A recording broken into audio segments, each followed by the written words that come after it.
Upzoning seems to be the hot new thing for city governments to do, and I'm diving deep in order to find out what it is and if it's really a good thing. I've got an article. I mean, when I say diving deep, I'm doing a number of videos.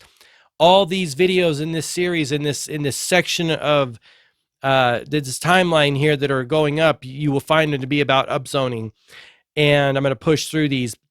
I just finished a couple, and it's painting not a great picture. A couple of articles, one about New York, one about Seattle. And now I was searching for some more, and I found an NPR article. So I'm really eager to dive in and see what they have to say about this very important issue that appears to be making housing more affordable and less diverse and more crowded. And by the way, less trees. None of those things are good things. There's a push to change zoning laws to create more affordable housing. Single-family homes define America's suburb, and they've been mandated by law for generations. Now some states and cities are changing that to try to create more affordable housing. Ari Shapiro, host. A severe housing shortage in the U.S. means many people can't afford to buy homes in their communities. To help, some cities and states are taking a controversial step, changing decades-old laws that mandated only single-family homes to be built in some neighborhoods. NPR's Jennifer Ludden is here to tell us more. Hey, Jennifer. So this is an interview style. That's how it'll roll. Jennifer Ludden. Hi. Shapiro, what kinds of building projects would these new laws allow? Ludden. So we're talking duplexes, townhomes, small apartment buildings, what supporters call the missing middle. And these are buildings that had been banned for generations, right? And they were banned in part to keep out poor families, black families, other families of color. So, racial equity is also a very big goal in these changes. The idea is to create places that more people can afford to live.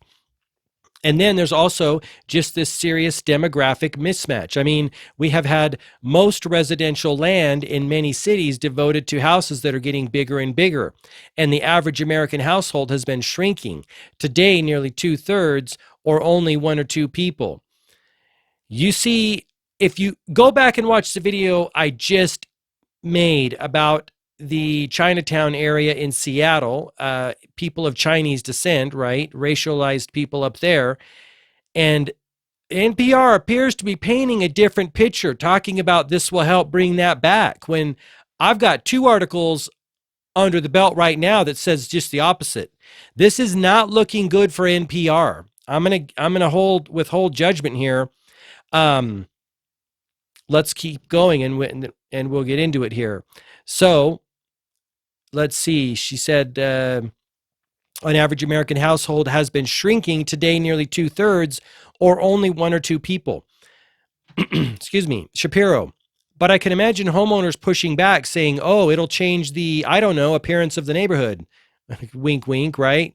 It'll limit parking, whatever other NIMBY. They love NIMBY words. And this is not looking good for NPR, my friends. And if you're an NPR fan, go and watch my 2 prior videos. And then let's continue before we hold out. I was going to say, and then sit down and question your loyalty to NPR. Let's see. Absolutely. Ludden says, absolutely. Shapiro, not in my backyard. Complaints you might hear. Ludden, totally. These are not easy to pass, which is why it's remarkable that they have passed so far in 3 states, Oregon, California, and Maine. A handful of cities and they are debating this in many, many more places. This is why I'm digging into it. They're debating it in my city, and I'm fired up about it. I thought we could get a sense of the debate that is playing out. Margaret Barthel, a member station WAMU, has been following a zoning proposal in Arlington, I guess, Virginia, which is just near Washington, D.C.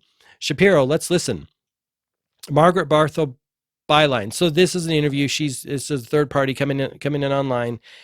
On a Saturday last month, the Arlington County Board strapped in for 5 hours of public comment on its missing middle, which would open up single-family neighborhoods to multifamily buildings. Here's residents Michael Lynch and Andrew Wells Deng. Michael Lynch, our street can't handle that. The neighborhood can't handle that. The school system can't handle that. And the city infrastructure can't handle that. Andrew Wells Dang, but the alternative is missing middle, as I see it, is a country that's divided between mega homes on one side and high rises on the other side. Barthel, many current homeowners oppose the proposal. They'd prefer apartment buildings to stay in dense commercial corridors, not on their leafy green streets. But supporters of the measure say it could open up badly needed options for residents like Tara Siegel, who's 35 and currently rents a 2-bedroom apartment with her partner. They'd really like more space, but they already know that houses run close to $1 million in Arlington. Even condos are too pricey. Tara Siegel, we saw a lot of homes, but when we brought it back down to what we could afford, what our price range was, suddenly all the homes disappeared. Barthel, that was surprising news for a couple who together made above the median household income in Arlington, which is more than $120,000. Siegel, it is sad for me, and it made me just discouraged, also kind of for our community. Barthel, board member Katie Crystal supports the missing middle plan. She points out that it would reverse decades of zoning rules that priced out families of color. And she worries about the growing gap between multi-million-dollar single-family homes and subsidized affordable housing and the people like Siegel who are falling through it. All right. This article just sealed the deal for me. They either do not understand the issue, this very important issue where lives are involved. Remember, check out those 2 prior videos. They are integral in knowing what NPR is saying here. I'm so glad I decided to read this article. They either don't know the issue, which is a major, major problem if you're going to be sharing news and information about it, or, and I'm going to say it, they deliberately are swaying this way. Those are the only 2 options, right? They're either ignorant or they're corrupt. And I'm going to say it. What are they? What are they? Let's hope they're just ignorant. But if they are, this is why media is so important. Be very, very careful where you get your media from. I hate to be scolding you. I mean, I'm scolding myself, Take it from all sides, everywhere, every day. And I would never take any information from the mainstream media. I wouldn't take a peep from them. People are going to act on this. They're going to see a protester like myself holding up a sign saying, "Do not rezone your city." And they're going to get offended because they think I'm hurting the missing middle. When we have 2 full articles, one from New York, one from Seattle, telling the exact opposite story. I think this is criminal, and it looks like a big collusion. Let's keep going. Katie Crystal, we risk losing the future of our, young to mid-career professionals who want to make Arlington home permanently. Barthel, and that's a sizable number of people, Crystal says. Arlington is majority renter, and its largest age demographic is 25 to 34. Opponents of the plan fear that added density will create parking nightmares and change the character of their neighborhoods. Julie Lee is the Civic Association president in her neighborhood.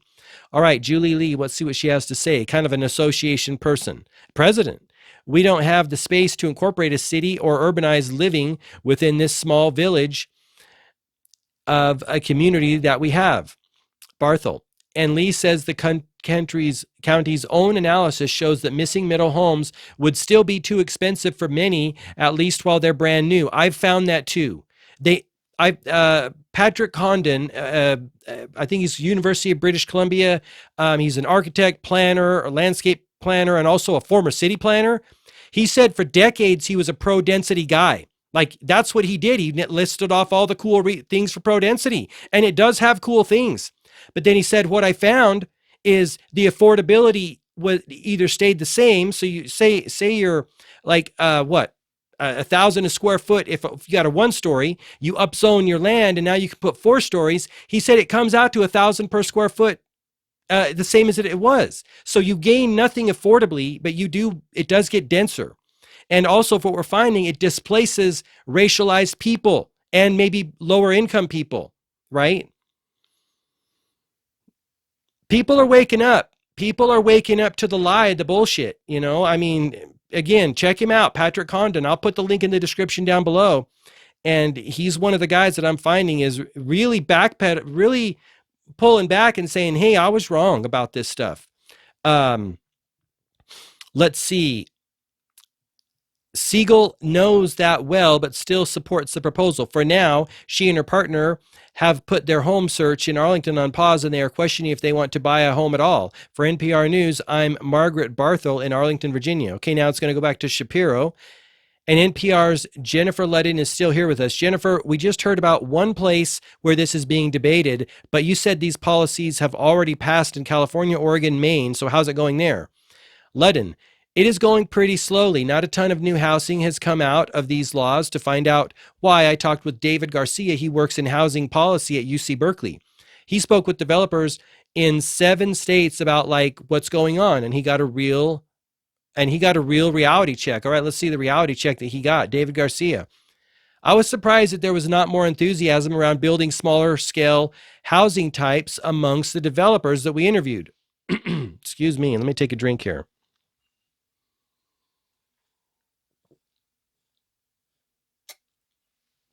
Oh, that's good kombucha. That's really good. All right, here we go. So he is surprised there's not more enthusiasm around these smaller scale housing types amongst the developers that we interviewed. There is a belief that the zoning is the key to unlocking all of these new housing units. And I think maybe it's more like the first step. So, for example, if you now can, say, build a 4-unit building, but you have to do it in the exact same space you would have put, say, a 2,000 square foot house, it is not going to work. That is too cramped. So Garcia says cities need to make other changes, like allowing more square feet, a smaller setback from the street. You know, if you eliminate parking requirements, you don't have to have let's see, the things scrolled up. You don't have to have a driveway, and that gives you more space. Okay. Also, you know, land and construction right now is so expensive. Think California. Developers told him really the larger units, like 6 or 8 or more, are much more financially viable for them. Which makes sense, and which is what I'm hearing from people in the know. Why would they build a bunch of smaller units and sell them and make less profit when they can build a larger one and make more profit? Developers are going to go and do the things that are going to make them money. They're not going to build affordable houses. And I'm going to go off on a tangent right here. I'm going to scold some people out there, and I do this with love and appreciation for you. Please stop assuming and thinking that your government is going to do anything to make your life more affordable. That's not the game they're in. Now, may have been your experience with the government in the past or whatever, but as I said at either the beginning of this video or the prior video, things are getting very tight. Some say this is end game for the United States dollar, and the economy is going to get real tight. And it's becoming like Survivor out here now. And governments are a team on Survivor. And you know what? They're playing to win. Watch them. Be very careful and stop listening to them in the way that you used to.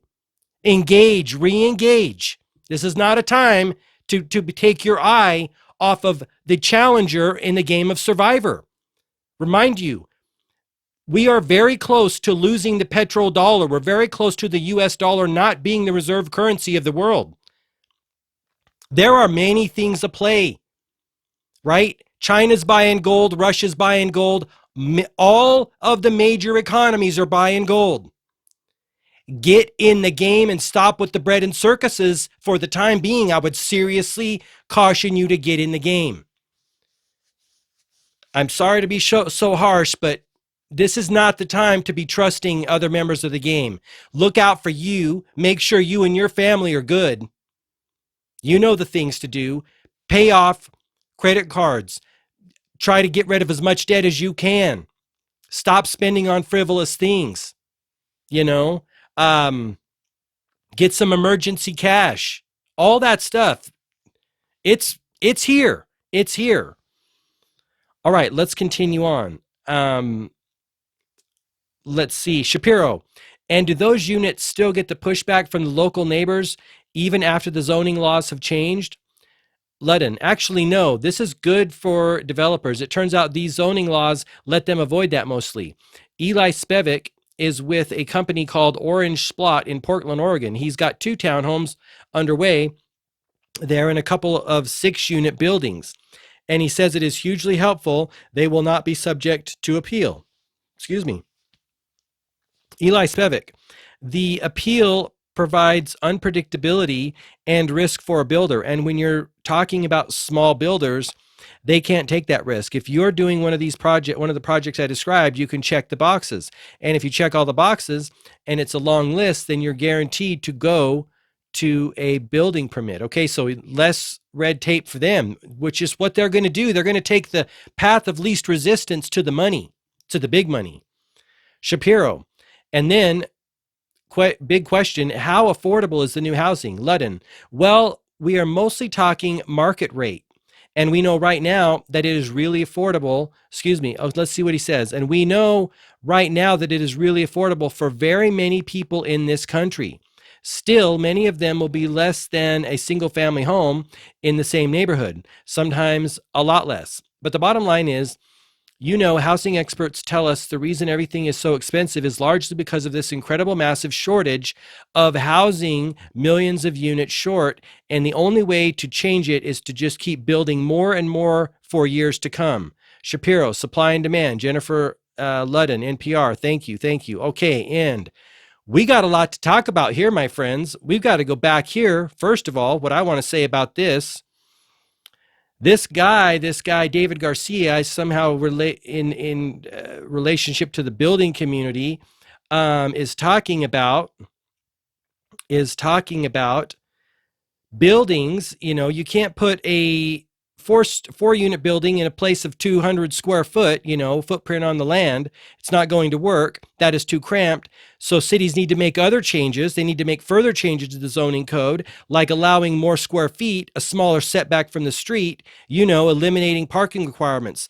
Those are the big 3 that I see. And let me just go through them one by one.